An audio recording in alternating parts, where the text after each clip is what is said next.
wafdi diblomaasiyiin oo ka kala socda labada dal ee colaadu ka dhex oogan tahay ee Ruushka iyo Ukraine ayaa maanta oo Khamiis ah kulan ku leh magaalada Antalya ee dalka Turkiga.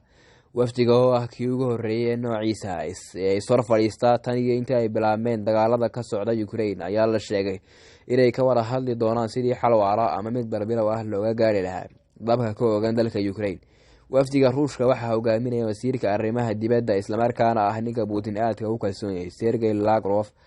halka uu dhinaca Ukraine wasiirka arrimaha dibadda Mr. Dmytro Kuleba hogaaminayo. dowladda loo yahay ee Turkiga ayaa sheegtay in wadahadaladan u bilaabmay Kiev iyo Moscow ay noqon doonaan kuwo wax ka bedela xaaladda cakiran ee dalka Ukraine oo haatan ka socdo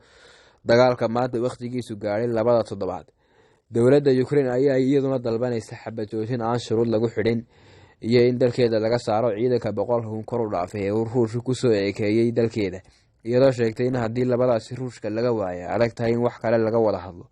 Ruushka ayaa isna sheegay inuu ogol yahay wax kastoo Ukraine dalbato, balse ay Kiev markeeda hore cadayso mowqifkeeda dhexdhexaadnimo ee ku wajahan loolanka reer galbeedka iyo Ruushka oo ah kii sababay dagaalka uu Ruushku qaaday Ukraine. Ruushka ayaa intaasi ku daray in haddii ay Ukraine ka tanaasho dalabkeeda ku biirista NATO ay ka heli doonto nabad buuxda isla markaana la soo afsari doono dagaalka ka socda wadanka Ukraine. dowladda Turkiga oo intii dagaalku socdayba isu dhigaysay mid ka dhexdhexaada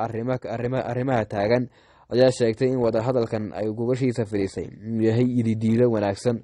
oo laga dheehan karo sidii labada dhinac la isugu keeni karo, iyadoo labada dhanba u soo jeediyay inay muujiyaan tanaasul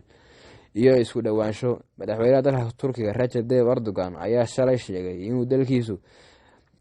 ka cabsi qabo in arrintani isu bedesho dhibaato aad u xun oo xal loo heli waayo, taawadeedna ay tahay in la heshiiyo, iyadoo dhexdhexaadnimada Ankara ay sabab u noqotay in labada dalba ay ku kalsoonaadaan in gurigeeda lagu wada yeesho wada hadalada. Turkiga oo xuduud badla leh labada dalba ayaa ka mid ah gaashaanbuurta NATO, balse waxa uu ku dadaalayaa inaan dhinac ka noqon dhibaatada ka taagan dalka Ukraine. Waxa indhaha caalamka oo dhan laga wada hayaa sida ay ku soo dhamaan doonaan wada hadalada ka furmay magaalada Antalya ee dalka Turkiga, iyadoo maalmo laga joogay 3 kulan oo labada dhan ay yeesheen balse aan wafdi diblomaasiyiin oo ka kala socda labada dal ee colaadu ka dhex oogan tahay ee Ruushka iyo Ukraine ayaa maanta oo Khamiis ah kulan ku leh magaalada Antalya ee dalka Turkiga.